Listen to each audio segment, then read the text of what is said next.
نے اسلام کی ایک عظیم الشان عبادت اور عظیم فریضہ جس کو حج کہتے ہیں اس پر ایک خاص پہلو کے حوالے سے روشنی ڈالی تھی اور اس کی سماجی حیثیت اور معاشرے پہ پڑنے والے اس کے اثرات داخلی سطح پر اور خارجی سطح پر، انفرادی سطح پر اور اجتماعی سطح پر اور بین الاقوامی حوالے سے اس کا جائزہ لیا تھا۔ یہ ایک اینگل ہے، اور جس طرح ہر چیز کو دیکھنے کے لیے کئی اینگل ہوتے ہیں، کئی نقطہ نظر ہوتے ہیں، اسی طرح ہم حج کو اور اسلام کی عبادتوں کسی ایک ہی اینگل سے نہ دیکھیں، بلکہ ہر طرف سے اور ہر سائڈ سے اس کا جائزہ لیں، ہر پہلو سے غور کریں، تاکہ اس کی خوبیاں، اس کی خصوصیات، اس کے فوائد وہ سب اجاگر ہو سکے۔ آج ہم ایک اور پہلو کو اپنے سامنے رکھتے ہیں اور ایک اور اینگل سے اس کا جائزہ لیتے ہیں، اور وہ ہے عبادت کے نقطہ نظر سے اس کو دیکھنا۔ حج کی عبادت ہے، اور عبادت جتنی بھی ہوں اس کو عبادت کے پہلو سے دیکھنا ازبت ضروری ہے۔ تو حج بھی ایک عبادت ہے۔ تو عبادت کیا چیز ہے؟ اسلام میں عبادت کسے کہتے ہیں؟ عبادت کی حقیقت کیا ہے؟ اور یہ جو عبادتیں ہیں ہمارے دین میں، اور خاص طور پہ حج، اس عبادت کے فلسفے کو اور اس کی حقیقت کو کس طریقے سے ریفلیکٹ کرتا ہے، اس طرح بھی جائزہ لیں، تاکہ اس عبادت کی حقیقت کو ہم پا سکیں اور اس کی پوری معنویت کے ساتھ اور پورے احاطے کے ساتھ اس کو ادا کرنے کے ہم قابل ہو سکیں۔ تو اس سے پہلے ہمیں یہ بھی جاننا چاہیے کہ عبادت اس وقت پوری دنیا میں تمام مذاہب کے بیچ، تمام ادیان کے درمیان صرف اسلام میں باقی ہے۔ اسلام واحد مذہب ہے جس کے اندر عبادت موجود ہے، عبادت کی حقیقت موجود ہے۔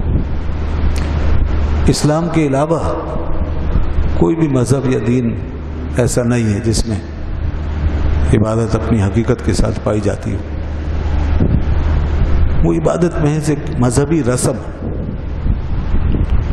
اور ادیان و مذاہب میں عبادت محض ایک رسمی چیز بن کر رہ گئی، ایک مذہبی رسم، بس عبادت نہیں ہے۔ اسلام کے اندر عبادت ہے۔ اس کی وجہ یہ ہے کہ عبادت جس چیز کو کہتے ہیں اور جس حقیقت کو کہتے ہیں وہ کسی بھی دین میں باقی رہی نہیں۔ عبادت ہے کسی چیز کو اس طرح فالو کرنا کہ ایز اٹ از، جیسی وہ ہے، جیسی بتائی گئی، جیسے کہا گیا، جیسے دکھایا گیا، اس کو اس کے مطابق ادا کر لینا، جس میں چوں چرا اور کیوں کیسے اس کی کوئی گنجائش نہ ہو، اور جس کے اندر اپنی طرف سے کوئی تبدیلی یا تحریف نہ کی گئی ہو۔ اس کی جو صورت، شکل اور جو فارم بنا کر دی گئی اس کو ویسے ایز اٹ از برقرار رکھنا، یہ عبادت ہے۔ اور جہاں کس چیز کی فارم بگڑ جائے، کسی چیز کی صورت شکل ہی خراب ہو جائے تو وہ عبادت کہاں رہے گی؟ نہ اس کا ظاہر بچے گا نہ باطن. جہاں کوئی چیز ہی نہ ہو فالو کرنے کے لیے، کوئی چیز باقی نہ ہو اپنے اصل حالت پر، ٹیکسٹ ہوتا ہے جس سے عبادت کو حاصل کیا جائے گا، تو وہ ٹیکسٹ سارا بدل گیا ساری کتابوں کا اسلام کے علاوہ. کوئی کتاب محفوظ نہیں. پیغمبر کا طریقہ ہوتا ہے جس کو دیکھ کر ہو بہو کاپی کی جاتی ہے، نقل کی جاتی ہے. تو کسی پیغمبر کا کوئی طریقہ اب دنیا کے اندر محفوظ نہیں رہا. تمام ادیان کے اندر اس معاملے میں زبردست قسم کا الٹریشن ہو گیا، زبردست قسم کا تصرف. اس کی صورت، شکل، فارم سب بدل دیے اور اپنی طرف سے اس میں اتنی مداخلتیں کر دی گئی ہیں کہ اب عبادت رہ ہی نہیں گئی. عبادت تو کسی اور کے پیچھے چلنا ہے، کسی اور کو فالو کرنا ہے، کسی کی ہو بہو کاپی کرنا ہے، کسی کی بالکل ایک انسٹرکشن ہے، ایک انسٹرکشن اور ایک ڈائریکشن، لفظ بہ لفظ اس کے مطابق عمل کرنا. تو یہ چیز سوائے اسلام کے اور کہیں بھی نہیں.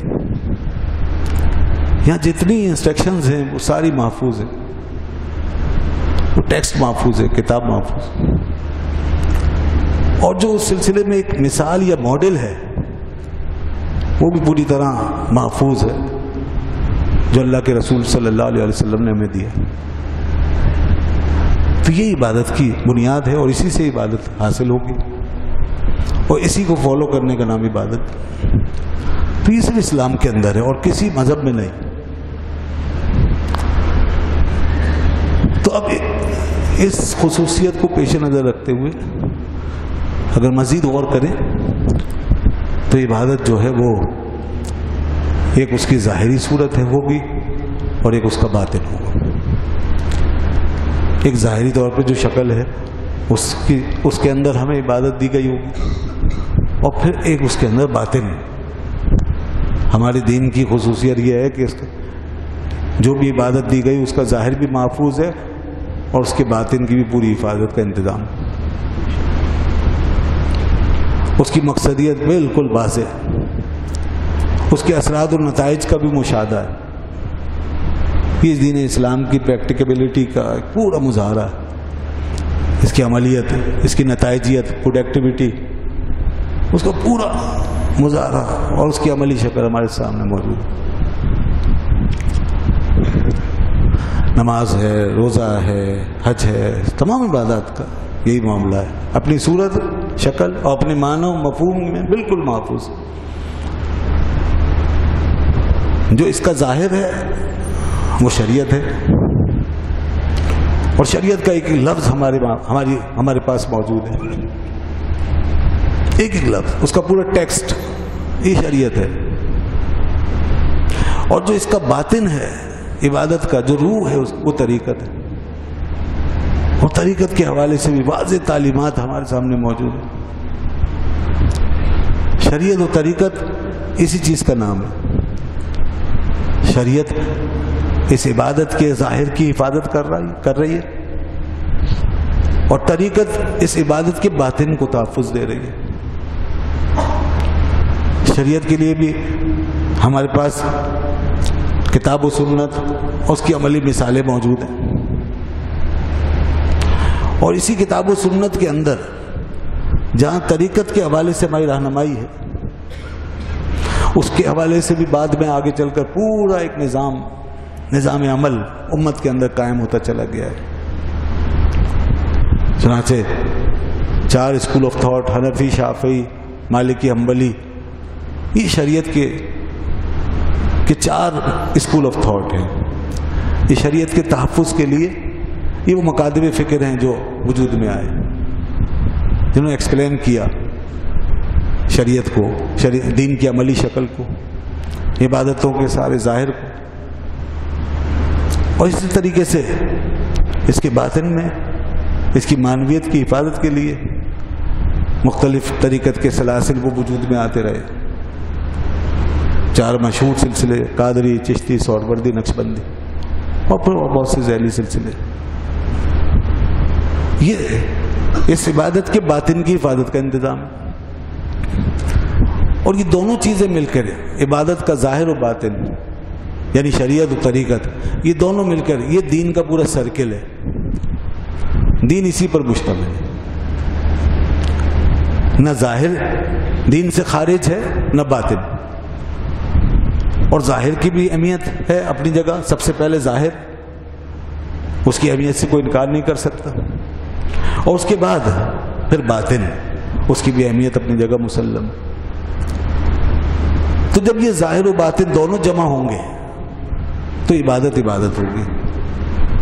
اور عبادت اپنی کامل، اکمل و مکمل شکل میں پائی جا رہی ہوگی. اب جتنی بھی عبادتیں ہیں، نماز ہو، روزہ ہو، حج ہو، وہ ساری عبادتیں اسی طریقے سے ظاہر اور باطن کے ساتھ اس کو ادا کر لینا، یہ کمال ہے. یہ اسلام کی روح ہے. یہی ہمارا دین ہم سے چاہتا ہے. اور جب یہ چیز حاصل ہو جائے گی تو اس کا جو امپیکٹ پڑے گا، اس کے جو اثرات مرتب ہوں گے ہماری انفرادی اور اجتماعی زندگی پر، وہ ان چیلنجبل ہوں گے، وہ ان ایگزامپلڈ ہوں گے. اس کی کوئی مثال نہیں ہوگی، اس کو کوئی چیلنج نہیں کر سکتا، اس کی کوئی مثال ہو، کوئی نظیر نہیں لا سکے گا. یہ اس کی گارنٹی ہے. ہمارے دین کی گارنٹی اس بات میں موجود ہے. حج بھی ایک عبادت ہے اور اس کے لیے بھی ایک ظاہر ہے اور ایک باطن ہے. اللہ نے جب فرمایا وَأَتِمُّ الْحَجَّ وَالْعُمْرَةَ لِلَّهِ، اور مکمل کرو حج و عمرے کو اللہ کے لیے، تو یہ اس کے پورے ظاہر و باطن کے ساتھ اسی سینس میں اور اسی انداز. میں نے پچھلے جمعے میں جو گفتگو کی تھی اسے اس کے سماجی پہلو کے حوالے سے کچھ روشنی ڈالی تھی کہ اس کے ذریعے ہم کتنا بڑا انقلاب برپا کر سکتے ہیں. اور ہمارے اندر جو تفریق، انتشار ہے، دوریاں ہیں، اس کو سماجی سطح پر یا بین الاقوامی سطح پر ہم حج کے فلسفے کو بروئے کار لا کر، اس کے پیغام کو، اس کی اسپرٹ کو ہم اپنا کر، رائج کر کے، نافذ کر کے اپنے درمیان سے سارے گیپس نکال سکتے ہیں. ہم ساری تفریقیں مٹا سکتے ہیں، ہم ایک ہو سکتے ہیں، یونیفائڈ ہو سکتے ہیں، متحد ہو سکتے ہیں. تو یہ تو اس کا ایک حوالہ، ایک پہلو ہے. مگر عبادت کے نقطہ نظر سے دیکھیں تو پھر اور خصوصیات حج کے اندر آپ کو نظر آئیں گے. یہ عبادت حج کی پھر عبادتوں کے درمیان کچھ ایسی خصوصیات کی حامل ہے کہ جو نماز میں نہیں ملتی، روزے میں نہیں ملتی، اور کسی اور عبادت میں نہیں ملتی. حج جو ہے یہ مجموعہ ہے جانی اور مالی عبادت کا، جسمانی اور مالی عبادت کا. اس میں آپ کا جسم بھی انوالو ہوگا اور آپ کا مال بھی. نماز میں صرف جسم چاہیے، مال کی ضرورت نہیں. روزے میں بھی صرف جسم چاہیے، مال کی ضرورت نہیں. اور زکوٰۃ میں، صدقے میں، خیرات میں، قربانی میں صرف مال چاہیے، جسم کی ضرورت نہیں. کوئی کارپورل فنکشن نہیں ہے اس میں، کوئی فزیکل ایکٹیویٹی نہیں. بس آپ پیسہ نکال کے صدقہ کر دیں، نکال دیں، اسے مستحق کو دے دیں، یہ آپ مالی عبادت ہو گئی. اور ادھر سارا پیسہ آپ گھر میں رکھیں، صرف آپ خود آ جائیں، فرض ادا کریں، عبادت ادا ہو گئی. نماز پڑھ لیں، روزہ رکھیں. تو یہ اور عبادتوں کا معاملہ ہے. حج میں ایسا نہیں. حج میں آپ کا جسم بھی چاہیے اور آپ کا مال بھی چاہیے. جسم کے ساتھ جانا پڑے گا اور اس کے لیے جو مالی اخراجات ہیں وہ برداشت کرنے پڑیں گے. من استطاع الیہ سبیلا، یہ استطاعت میں آ گیا. دونوں چیزیں آ گئی. جسمانی طور پر بھی آپ فٹ ہوں اور مالی طور پہ بھی قابل ہوں کہ آپ وہاں پہنچ سکیں. جب جسمانی اور مالی دونوں حالتیں آپ کو اجازت دے رہی ہوں تو آپ پر حج فرض ہے. یہ حج کی خصوصیت. حج ایک مرکب عبادت ہے، یعنی جسم اور مال دونوں کے جمع ہونے سے حج ادا ہوتا ہے. اور اسی طریقے سے حج کی ایک اور خصوصیت بھی ہے، اور وہ یہ کہ حج جو ہے وہ زمانی بھی ہے اور مکانی بھی ہے. زمانی بھی ہے اور مکانی بھی ہے. اور ساری عبادتیں صرف زمانی ہیں، مکانی نہیں ہے. صرف ٹائم باؤنڈ ہے، پلیس باؤنڈ نہیں ہے، یعنی جگہ کی پابندی نہیں، ٹائم کی پابندی ٹائم پر فرض ہو جائے گی، پھر آپ کہیں بھی ان کو ادا کر لیں. نماز ہے کسی بھی مسجد میں پڑھ لیں، گھر میں بھی پڑھ لیں گے تو ہو جائے گی. روزہ ہے کہیں بھی بیٹھ کے رکھ لیں. زکوٰۃ ہے کہیں بھی دے دیں. ایسا نہیں ہے کہ کسی مخصوص جگہ پر حاضر ہو کے اس کو آپ پرفارم کریں تو وہ ادا ہوگا ورنہ نہیں ہوگا. تو یہ ساری عبادتیں زمانی ہیں، مکانی نہیں. حج میں خصوصیت ہے، زمانی بھی ہے مکانی بھی ہے. آپ کو ایک خاص وقت میں الحج و اشہر معلومات، یہ آ گیا وقت، ٹائمنگ اس کی. حج کے مخصوص دن ہے، مخصوص مہینے. اس کے بعد پھر آپ کو گھر میں بیٹھ کے ادا نہیں کرنا، اپنی مرضی سے کہیں بھی اس کو ادا نہیں کرنا، بلکہ اب آپ کو جانا ہے، ایک ہی جگہ جانا ہے، ایک ہی جگہ جانا ہے، اور اسی جگہ وہ سارے ارکان ادا کرتے ہیں. ہر رکن کے لیے جگہ بنی ہوئی ہے. کیا بات ہے، دیکھیے آپ کیسی منفرد عبادت ہے. اب آپ باقاعدہ جو ہدایت ہے، جو حکم ہے، اس کے مطابق آپ چلتے چلے. یہی ہے نا عبادت، کہ ہمیں جس طرح کہا گیا بس. اور اس میں آپ نے پہلے وہ کفن کی طرح احرام بھی اپنے جسم سے لپیٹ لیا. یہ بھی حکم ہے کہ آپ لباس بھی اپنا یہ اتار دو جو عام پہنتے ہو، اور وہ لباس پہنو جو ہم پہنائیں. بالکل یہاں تک کا اختیار ہم سے لے لیا گیا، یہاں تک کی مرضی بھی ہم سے لے لی گئی. مکمل سرنڈر، مکمل سرنڈر، مکمل سبمیشن. سرنڈر سے اچھا لفظ ہے سبمیشن. عبادت میں سبمیشن ہوتا ہے، بس پورا سبمیشن، پوری تابعداری. کہ اب لباس بھی اپنا الگ کرو، اور وہ لباس جو ہم چاہیں گے وہ پہنیں، بغیر صلہ، بے زینت، روکھا پھیکا، سیدھا سادہ. اب اس کے بعد چلیے اور جا کے جہاں طواف ہے وہاں طواف کیجئے، جہاں صحیح ہے دوڑنا ہے وہاں دوڑیے، جہاں وقوف ہے ٹھہرنا ہے وہاں ٹھہریے، جہاں قربانی ہے وہیں قربانی کیجئے، جہاں جمرات ہے، جہاں رمی جمرات اس کو وہیں کیجئے، وہیں رمی کیجئے اس کی. یہ سب چیزیں باقاعدہ ٹائم باؤنڈ بھی ہیں اور پلیس باؤنڈ بھی ہیں.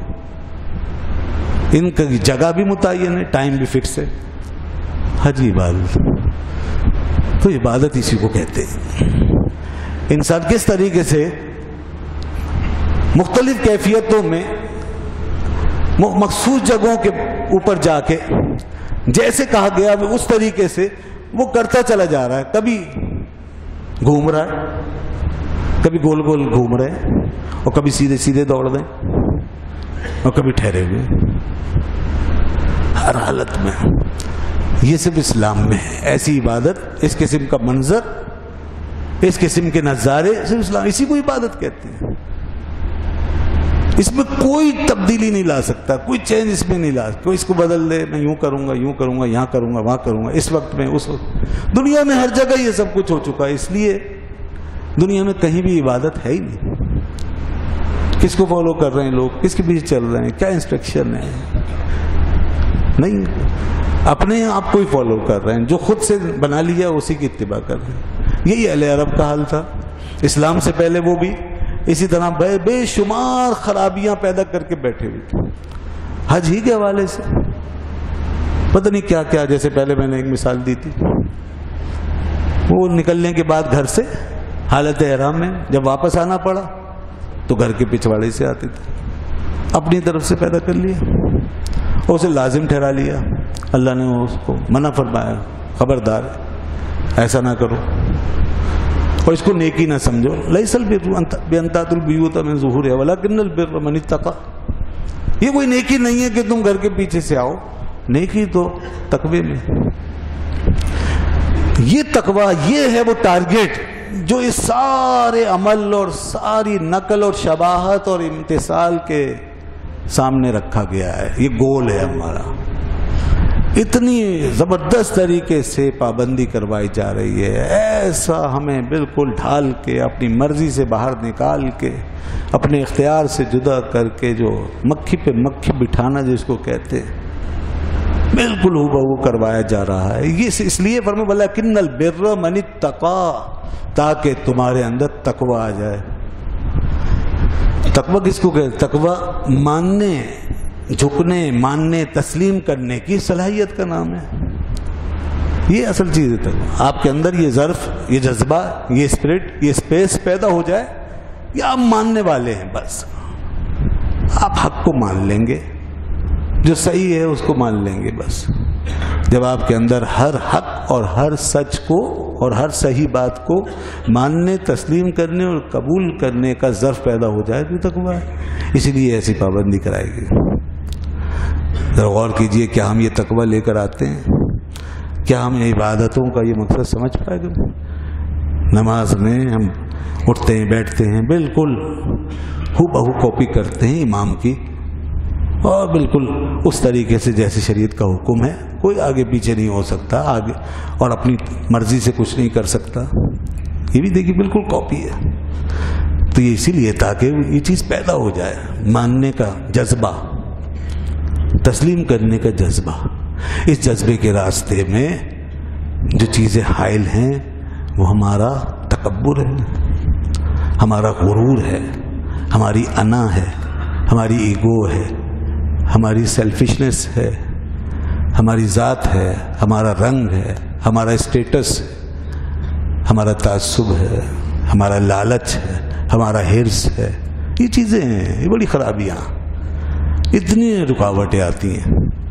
اتنی ساری رکاوٹوں کو کوئی کیسے عبور کر سکتا ہے کوئی سوائے اس کے کہ دین نے جو دن رات پریکٹس کرائی ہے اور وہ جو حج جیسی عبادت سے گزارا ہے بالکل ہمیں بے اختیار کر کے ہمیں مکمل طریقے سے جو سرنڈر کروا کے یہ جو اس عمل سے اس پریکٹس سے گزارا ہے. تو یہی راستہ یہی طریقہ کہ ساری رکاوٹیں خس و خاشاک کی طرح بہہ جائیں اور مسلمان اس عبادت سے نکل کر ایک اس طرح باہر آئے اس طرح معاشرے میں اترے جس طرح اللہ کا خلیل جس طرح حضرت سیدنا ابراہیم خلیل اللہ علیہ السلام نے فرمایا جب ان کے رب نے ان سے کہا اذ قال له ربه اسلم ابراہیم جھک جاؤ مان لو مانو تسلیم کرو جھک جاؤ. یہ تمثیلی انداز میں بتایا جا رہا ہے نا ورنہ ان کی کیفیت تو یہی ہے.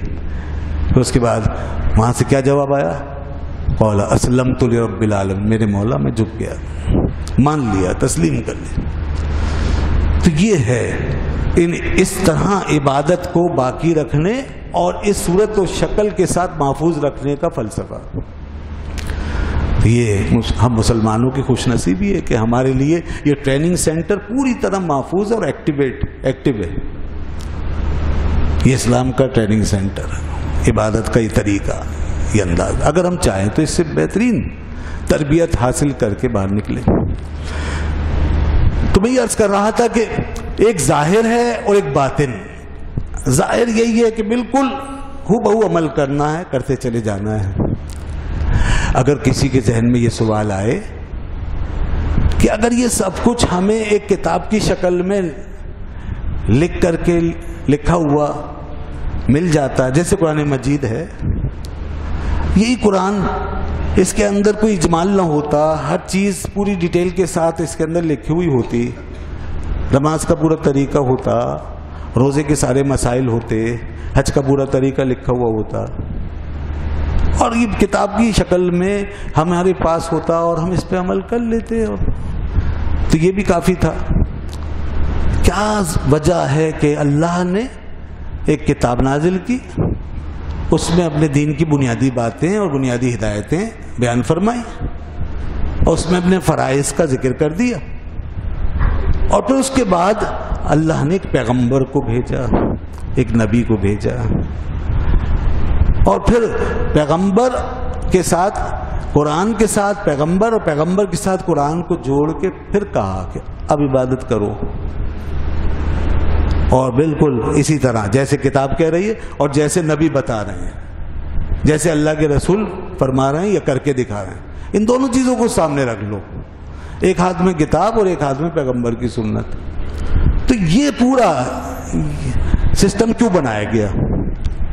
صرف کتاب ہوتی یہ بھی ہو سکتا تھا. دنیا میں جہاں بھی کوئی سسٹم چل رہا ہے تو اس کے پیچھے ایک کتاب ہے, بس ملک چل رہے ہیں کتاب سے چل رہے ہیں, آئین کی کتاب ہے, اس پہ لوگ عمل کر رہے ہیں. اس کے لیے کوئی ضروری نہیں ہے کہ کوئی ہمارے سامنے کوئی مثال ہو, کوئی ماڈل ہو, آئین موجود ہے, اس پہ عمل کیجیے.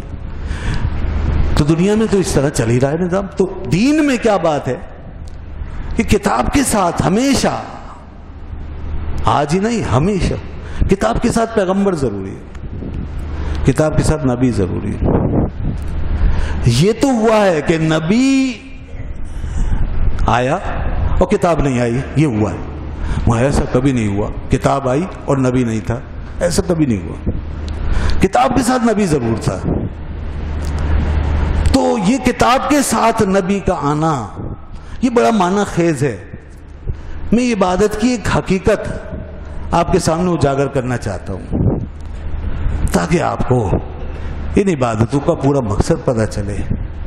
اس ترکیب کو سامنے رکھ کے جو اللہ نے بنائی ہے کہ پیغمبر اور کتاب, کتاب اور پیغمبر, اس کمبینیشن کو سامنے رکھ کر پھر آپ سمجھیے کہ اللہ ہم سے کیا چاہتا ہے, کس قسم کی کیفیت چاہتا ہے, کس قسم کی ہمارے ساتھ ہم سے اظہار چاہتا ہے, کیسا وے آف ایکسپریشن, اور کہاں تک ہمیں تربیت میں لے جانا چاہتا ہے, یہ سمجھیے. یاد رکھیں اگر صرف کتاب ہوتی اور کوئی مثال نہ ہوتی, کوئی انسان پیغمبر کوئی ایسا ہمارے سامنے نہ ہوتا, نبی اگر نہ ہوتا, صرف کتاب ہوتی, تو یاد رکھنا پھر صرف زیادہ سے زیادہ ہم ایک قانون پر عمل کرنے والے قرار پاتے. ہماری حیثیت ایک قانونی شخص کی طرح ہوتی, ایک ضابطے پہ چلنے والے, ایک قانون کو فالو کرنے والے ایک شخص, ایک قوم کی حیثیت ہوتی ہے جو ایک ضابطے پہ چل رہی ہے, ایک قانون پہ عمل درآمد کر رہی ہے, ایک لکھی ہوئی چیز کو فالو کر رہے ہیں. جیسا کہ دنیا میں سارے ممالک چل رہے ہیں اور سارے شہریوں کا یہ فرض ہے کہ وہ قانون کے پابند ہوں. یاد رکھیں قانون کی پابندی ایک درجہ ہے, صرف ایک لیول ہے, مگر اللہ ہمیں اس سے بھی آگے لے جانا چاہتا ہے. ہمیں محض قانون پسند نہیں بنانا چاہتا, محض قانون کا فالوور نہیں, محض ضابطے کی کارروائی کرنے والا نہیں, محض ایک ضابطہ کار نہیں. ہمیں اللہ اس سے آگے لے جانا چاہیے, کیونکہ قانون پر چلنے والا, قانون کو فالو کرنے والا ضروری نہیں ہے کہ اندر سے اس کے اندر جذبات بھی پیدا ہو رہے ہوں. قانون پہ چلنے والا ضروری نہیں کہ اندر سے بھی تر ہو. قانون پہ چلنے والا ضروری نہیں کہ اندر تک گہرائی تک اس کا اثر پا رہا ہو. قانون پہ چلنے والا صرف ایک فارمیلٹی پوری کر سکتا ہے, کر لیتا ہے اور قانون پہ عمل درآمد ہو جاتا ہے.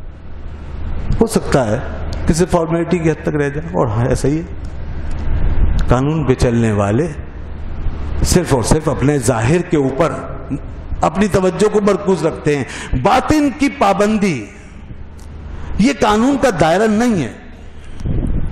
قانون دنیا کا کوئی بھی یہ نہیں چاہتا, نہیں چاہے گا, یعنی پابند نہیں کر سکے گا, آپ کو بائنڈنگ نہیں کر سکے گا.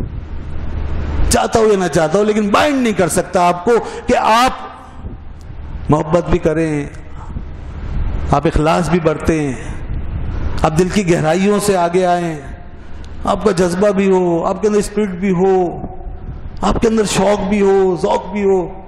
بتائیے اس پہ کوئی مواخذہ ہو سکتا ہے؟ قانون کی کوئی کتاب اس کے حوالے سے ہمارے لیے کوئی رہنمائی کر سکتی ہے؟ نہیں. اور کوئی عدالت اس کے اوپر کوئی کیس کر سکتی ہے؟ کوئی کیس ہو سکتا ہے, کوئی مواخذہ ہو سکتا ہے, کوئی پکڑ ہو سکتی ہے؟ یہ قانون ہے. اگر اللہ صرف کتاب اتار دیتا تو لوگ قانون پہ چلنے والوں کی طرح بس اوپر سے ایک عملی پریکٹس کرتے، وہ چلے جاتے، اندر جذبات، احساسات، خیالات، شوق، ذوق، محبتیں، درد، یہ چیزیں شاید ہمارے اندر کبھی پیدا نہیں ہو پاتی۔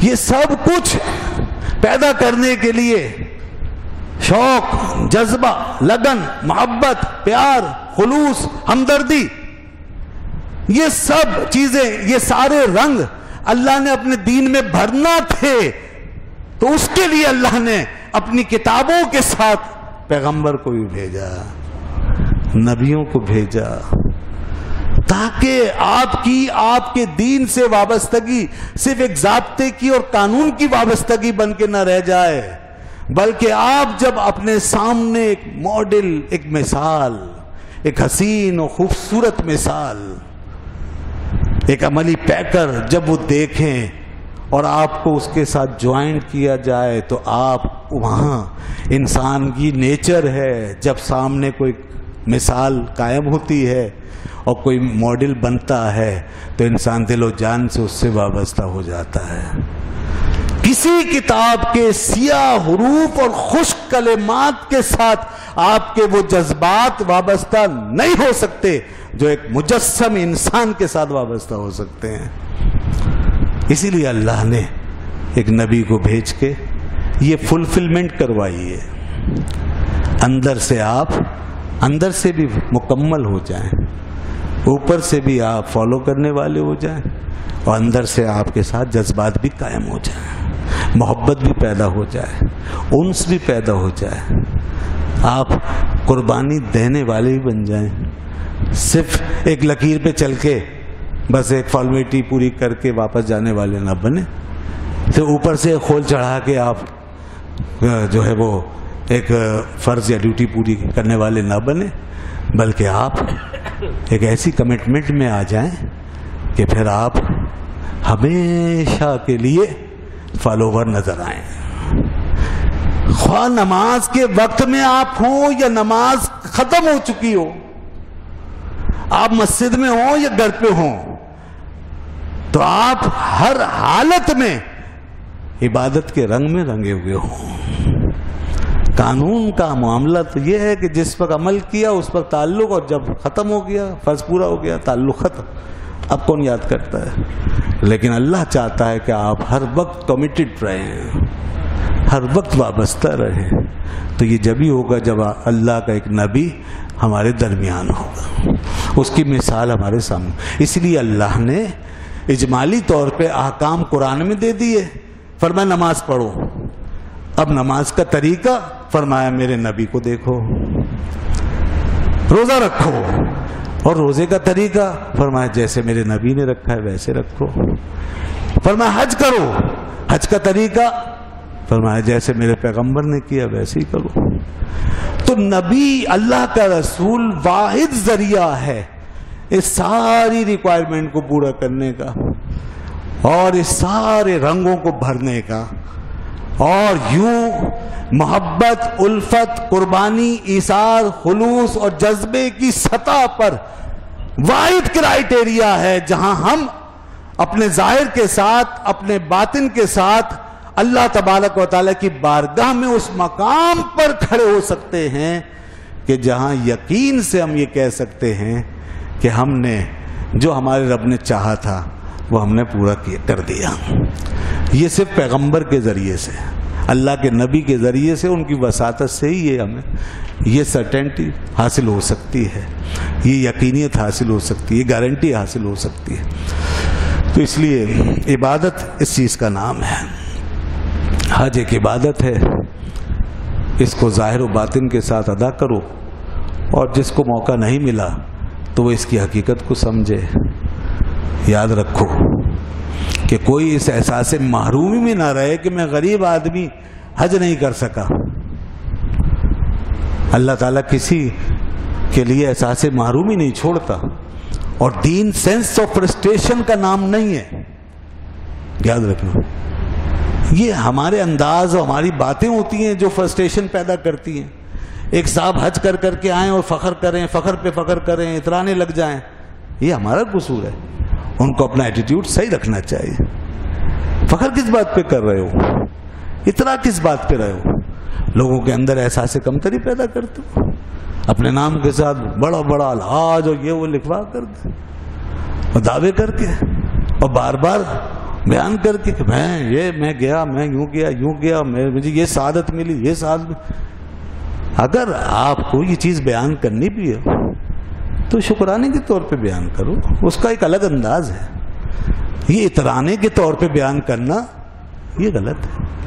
تو لازمی سی بات ہے پھر جو غریب ہے بیچارہ وہ کہے گا یا اللہ میرا کیا قصور ہے، مجھے معروم کر دیا تو نے اتنی بڑی سعادت سے، وہ شکوہ بھی کرے گا۔ تو یہ شکوہ یہ ہم پیدا کر رہے ہیں، اور یہ سینس آف فرسٹریشن ہمارے اس رویے سے پیدا ہو رہا ہے۔ ہمیں اس سے بچنا چاہیے، اور اس سے بچنے کا ایک ہی طریقہ ہے، اس سے بچنے کا ایک ہی طریقہ ہے، اور وہ یہ ہے کہ یہ عبادت کی جو فلسفی ہے خدا کے واسطے، عبادت کا مقصد، اس کی روح، اس کو جس نے سامنے رکھا ہوگا بس پھر وہی جانے گا، وہی اس کا انداز ہی ایک صحیح طریقے پر قائم ہوگا، اور وہی صحیح وے آف ایکسپریشن پر آئے گا، اور وہی یہاں اس طرح عبادت کر کے آئے گا کہ لوگوں کے ذہنوں میں کوئی اس کے حوالے سے اپنے بارے میں کوئی منفی سوچ پیدا نہیں ہوگی، وہ اس کا باعث نہیں بن سکے گا۔ جی ہاں بالکل، ہمیں چاہیے کہ ہم ہمیشہ یہ بات سوچیں کہ ظاہر پر جو تھا عمل وہ تو ہم نے کر لیا، ظاہری ریکوائرمنٹ تو پوری کر لی، لیکن اس کا باطن جو تھا اس مقصد کو ہم نے کتنا حاصل کیا۔ حضرت داتا صاحب رحمۃ اللہ علیہ نے کشف المعجوب میں لکھا، حضرت ابراہیم علیہ السلام کا ایک جسمانی مقام ہے اور ایک ان کا دل کا مقام ہے۔ جسمانی مقام ان کا مکہ ہے، حرم ہے، خانہ کعبہ ہے، منی ہے، عرفات ہے، یہ جسمانی مقام۔ جس نے یہ سب طے کی چیزیں، جو ان سب جگہوں پر حاضر ہوا، اس نے حضرت ابراہیم خلیل اللہ علیہ السلام کے جسمانی مقام تک رسائی حاصل کی، مگر ایک مقام اور ہے، اور وہ ہے ان کے دل کا مقام۔ اور دل کا مقام ان کا نہ کسی جگہ کا پابند ہے، نہ فاصلوں کا، نہ رسموں کا، نہ روایتوں کا، نہ اس کے لیے کسی استطاعت کی ضرورت اور نہ کسی ٹائمنگ کی۔ دل کا مقام ان کا مقام خلت ہے، مقام خلت، جہاں وہ اللہ کے خلیل ہیں۔ تو لوگ بزرگوں نے فرمایا، ان بزرگان دین نے فرمایا کہ جو صرف مکہ سے ہو کر آیا وہ حضرت ابراہیم علیہ السلام کے جسمانی مقام تک ہو کر آ گیا، اور جس نے اللہ کی محبت پائی، جس نے خلت پائی، جس نے اس شہر کے مالک و خالق کو جانا، جس نے رب البیت کو پہچانا، اس نے حضرت ابراہیم کا کہ دل کے مقام تک رسائی پائی، اور اسے وہاں سے فیض حاصل ہوا۔ اگر یہ سوچ رکھتے ہوں آپ اور ہم، تو کیا کوئی فخر کرے گا؟ اور کیا آپ احساس کمتری میں مبتلا ہوں گے؟ پھر اگر آپ بظاہر اللہ کے گھر تک نہ بھی جا سکیں تو اللہ نے وہ مقام جو مقام خلت ان کے دل کا مقام ہے، اس کے دروازے تو سب کے لیے کھول رکھے ہیں۔ وہ تو انسان کہیں بھی بیٹھ کے پالے۔ اس لیے حضرت امام محمد بن فضل رحمت اللہ علیہ فرماتے تھے کہ مجھے حیرت ہوتی ہے کہ ایک شخص اللہ کے گھر کو دیکھنے کے لیے تو تڑپتا ہے،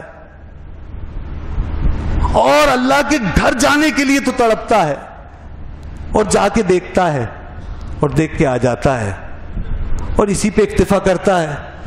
مگر مجھے حیرت ہے کہ خالی گھر دیکھنے کے لیے تڑپے مچلے اور دیکھ کر آئے اور بس، اور گھر والے کے بارے میں کچھ نہیں سوچا۔ گھر والا، اس گھر کا مالک رب البیت، اس کو دیکھنے کے لیے کچھ نہیں سوچا، کوئی شوق، کوئی ذوق، کوئی کوشش۔ حالانکہ فرماتے اتنا آسان تھا کہ خدا کا گھر دیکھنا تو اتنا مشکل ہوا کہ پیسہ خرچ کیا، سفر کیا، صعوبتیں اٹھائیں، تکلیفیں اٹھائیں، وقت لگایا، پھر کہیں گھر دیکھنے کو ملا، اور اس گھر والے کو دیکھنا تو اتنا آسان تھا کہ اگر اپنے اندر دل میں جھانک کر ایک نگاہ ڈالتے وہ نظر آ جاتا. کہیں بھی بیٹھ کر اگر اپنے من میں ایک دفعہ غوطہ لگاتے اور ایک دفعہ اگر جھانکتے اس نیت سے کہ میرا رب میرے دل میں ہے, تو تم گھر والے تک پہنچ جاتے. شاید وہ جو بار بار اس کے گھر سے ہو کر آیا وہ بھی وہ کچھ نہیں پا سکا جو تم نے گھر بیٹھ کر اپنے دل میں دیکھ کر کے پا لیا. تو کہاں احساس محرومی بتائیے؟ کیوں محروم محسوس کرے کوئی اپنے آپ کو؟ اسلام میں فرسٹریشن نہیں ہے, اسی لیے میں عرض کر رہا ہوں فرسٹریشن نہیں. یہ ہمارے رویے ہیں, ہمارے دعوے ہیں, ہمارے انداز ہیں. بار بار ہم ایک ہی بات کو دہراتے ہیں اور اس انداز سے پیش کرنے لگتے ہیں, فخری انداز سے, کہ ہم سب ڈس بیلنس کر دیتے ہیں, لوگوں کی کیفیتوں میں ہلچل مچا دیتے ہیں. ہم اصل حقائق کو جب بھی چھوڑو گے ڈس بیلنس تو ملے گا, توازن تو بگڑے گا. دین ایک مکمل حقیقت کا نام ہے, اور جو چیز جتنی بڑی حقیقت ہے اس کو اسی درجے میں رکھ کر سمجھا جائے. حضرت بایزید بستامی فرماتے ہیں رحمت اللہ علیہ, پہلی دفعہ حج پہ گیا تو صرف خانہ کعبہ دیکھا, صرف خانہ کعبہ, اور کچھ نہیں دیکھا. دوسری دفعہ جب حج پر گیا تو خانہ کعبہ بھی دیکھا اور خانہ کعبہ کے خالق و مالک کو بھی دیکھا, یہ بھی گھر بھی دیکھا اور گھر والے کو بھی دیکھ لیا. اور تیسری دفعہ جب حج پر گیا تو پھر خانہ کعبہ چھپ چکا تھا اور صرف اس کا مالک ہی رہ گیا تھا. گھر غائب تھا, صرف گھر والا ہی سامنے تھا. یعنی اب ساری نظر اسی ذات پر مرکوز ہو گئی جس کے لیے یہ پھیرے لگاتے ہو, جس کے لیے آتے ہو اور جاتے ہو, بس اب وہی نظر آنے لگا. یہ آخری درجہ ہے, یہ آخری مقام. تو یہ ہے وہ مقامات کہ جس کو ہم کم از کم اگر طے کرنے والے نہ صحیح تو سوچنے والے تو بن جائیں, جس کا کچھ ادراک کرنے والے تو بن جائیں. میں نے کبھی ایک حضرت خواجہ جنید بغدادی رحمۃ اللہ علیہ کے حوالے سے ایک بات کی تھی, تو ان کی خدمت میں ایک ان کا مرید آیا تھا جو حج کر کے آیا, تو آپ نے اس سے کچھ سوالات کیے تھے, بس یہی حقیقت سامنے رکھنے کے لیے تاکہ ہم آگے بڑھیں, تاکہ ہم جو ظاہر ہے صرف اس پہ اکتفا کر کے نہ بیٹھ جائیں. یہ ہے اس بات کا مقصد جو انہوں نے فرمایا کہ تم نے حج کر لیا. انہوں نے کہا کر لیا. کہا اچھا تم نے جب گھر سے نکلے اور اپنا وطن سے کوچ کیا تو گناہوں کے وطن سے بھی کوچ کیا؟ تو کہا وہ تو میں نے نہیں کیا. تو کہا تم نے کوچ ہی نہیں کیا. یہ اب لے جا رہے ہیں اس اصلاح کی طرف اور اس حقیقت کی طرف, تو تم نے کوچ ہی نہیں کیا. اچھا تم نے جب گھر چھوڑا اور رات کو مختلف منزلوں پہ قیام کیا اور اترے تو کیا تم راہ حق کی منزلوں پر بھی اترے؟ انہوں نے کہا نہیں, میں یہ تو نہیں کر سکا. کہا تو پھر تم نے کوئی منزل ہی طے نہیں کی. اچھا جب تم میقات پر پہنچے اور تم نے احرام باندھا اور اپنے بدن کا وہ لباس جو پہنے رہتے ہو وہ اتار کے الگ کر دیا, تو کیا تم نے اپنی خواہشات کو بھی الگ کیا, اپنی نفسانیت کو بھی الگ کیا؟ یہ تو میں نے نہیں کیا. تو کہا پھر تم نے احرام بھی نہیں باندھا تو محرم بھی نہیں. اس طرح سوال کرتے رہے اور وہ نفی میں جواب دیتا رہا. اس کے ہوش اڑ گئے. اس نے کہا یہ سب کچھ یہ بھی ہے. اور اس کے بعد پھر آگے بات بڑھتے بڑھتے یہاں تک پہنچی کہ جب تم خانہ کعبہ کے گرد طواف کر رہے تھے اور تمہاری آنکھیں خانہ کعبہ کے جلوے میں گم تھیں, تو کیا تمہارے دل میں رب کعبہ کے جلوے کے لطائف بھی بسے ہوئے تھے؟ ادھر بھی دھیان تھا؟ تم نے کہا نہیں, اس کے بارے میں تو میں نے نہیں سوچا. کہا تم نے طواف بھی نہیں کیا. جب تم صفا اور مروہ کے بیچ میں گردش کر رہے تھے, صحیح کر رہے تھے, تو تم نے صفا کی حقیقت اور مروہ کا مقام اس کا بھی ادراک کیا؟ تو کہا نہیں. تو کہا صحیح بھی نہیں ہوئی. اچھا جب وقوف عرفہ کیا تم نے تو عرفات کے میدان میں تم نے اللہ کی بارگاہ میں اس کے قرب کی منزلوں میں بھی وقوف کیا؟ کہا نہیں وہ تو نہیں ہو سکا. تو کہا وقوف بھی نہیں رہا. اچھا مزدلفہ میں اترے تھے تو تم اپنی ہستی سے الگ ہو گئے تھے؟ کہا نہیں یہ تو نہیں ہو سکا. کہا مزدلفہ بھی گیا, تم نے وہ قیام بھی نہیں کیا. پھر کہا جب تم مینا میں قربانی کر رہے تھے، قربان گاہ میں جا کے اور جانور کے گلے پہ چھری چلا رہے تھے، تو اپنے ارمان، اپنی خواہشیں، آرزویں، اس میں سے بھی کچھ ذبح کیا؟ کہا نہیں حضور یہ بھی نہیں ہو سکا تھا۔ کہا قربانی بھی نہیں ہوئی پھر؟ اچھا جب شیطان کو تم کنکر مار رہے تھے، رمی کر رہے تھے، تو تم نے کوئی اپنے نفسانی خواہشات کو، اپنی ذات کو، اپنی انا کو بھی وہاں مسمار کیا؟ کہا حضور یہ بھی نہیں کیا۔ تو کہا رمی بھی نہیں ہوئی۔ فرمایا تیرا حج کیسا حج ہے یہ؟ جا ان صفات کو اپنا پھر حج کر۔ تو اس کو یہ راستہ ہے آگے بڑھنے کا۔ اس کا مطلب یہ نہیں ہے کہ اگر ایک انسان یہ سب کچھ نہیں کر سکا تو اس کا حج ہی نہیں ہوا۔ حج ہو گیا۔ میں نے پہلے جب یہ بات بیان کی تو صاحب آپ نے کہا کہ حج ہو گیا، تو حج تو فرض تو ادا ہو گیا، حج کا فرض ادا، لیکن یہ چیزیں ہمارے لیے ایک مکمل تعلیم ہے۔ آگے کیسے بڑھیں گے؟ پھر وہی ہوگا کہ اسلام ایک قانون بن کے رہ جائے گا، فارمیلٹی بن کے رہ جائے گا۔ پھر اوپر کا لباس، اندر سے تبدیلی کیسے آئے گی؟ اور جب اوپر کا لباس بنا رہے گا تو پھر کوئی بھی چیز ہمیں وہاں اپنے مقصد کی دیوانگی سے ہٹا کر کسی اور چیز کا دیوانہ بنا دے گی۔ اور کیا وہ لوگ دیوانے نہیں ہیں جو اللہ کے گھر میں بھی اپنی سیلفیاں بنا رہے ہیں، جو اپنی ذات میں مگن ہیں؟ وہ اصل دیوانگی چھوڑ کے کہ اللہ نے انہیں بلایا تھا اپنی محبت کی دیوانگی عطا کرنے کے لیے، اپنے گھر سے وابستہ کرنے کے لیے، لیکن وہاں بھی ہماری ذات کا ہیولہ ہم پر اتنا غالب کہ دیکھیں جن کی عبادتیں کھوکھلی ہوتی ہیں پھر وہ ایسی کام کرتے ہیں۔ انہیں نہیں اندازہ کہ خدا کے گھر میں کھڑے ہیں یا رسول پاک کی بارگاہ میں کھڑے ہیں۔ اس قدر ڈھٹائی، اتنی بے ادبی، اتنی غفلت، اللہ اکبر، اتنی غفلت کہ خدا کے گھر میں کھڑے ہو کیفیت سے اتنے خالی ہو گئے کہ نہ گناہوں کا احساس، نہ کوئی ندامت، نہ شرمندگی، نہ اس سے کوئی رابطہ، نہ مانگنا نہ لینا، ایسے ہی گئے ہیں بس خالی اینٹ و پتھر دیکھنے۔ اسی لیے تو سیلفیاں بنانے میں لگے ہیں، پیغام رسانیوں میں لگے ہیں، رابطے کرنے میں لگے ہوئے ہیں، طواف ہو رہا ہے، موبائل چل رہے ہیں، ویڈیو بن رہی ہے، جہاں کھڑے ہیں ویڈیو بن رہی ہے اور ویڈیو پہ بھیجی جا رہی ہے، اور حتیٰ کہ اس بارگاہ میں جہاں نفس گم کر دمی آیا جنید و بایزیدی جا۔ ذرا اندازہ تو کرو، جنید و بایزید کی سانسیں رک جاتی تھی اس بارگاہ میں، وہاں کھڑے ہو کے ویڈیو بناتے ہیں، وہاں کھڑے ہو کے لوگوں سے رابطے کرتے ہیں، وہاں موبائل آن کر کے بیل بجاتے ہیں، اس کی ٹون، بیل یا آوازیں، اللہ ہم اذیت پہنچا رہے ہیں۔ اس سے تو نہ جاتے وہاں پر، مسجد میں ہی رہتے۔ تو یہ بارگاہ اقدس میں حاضری کا یہ حال ہو گیا، اتنے غافل ہو گئے ہم۔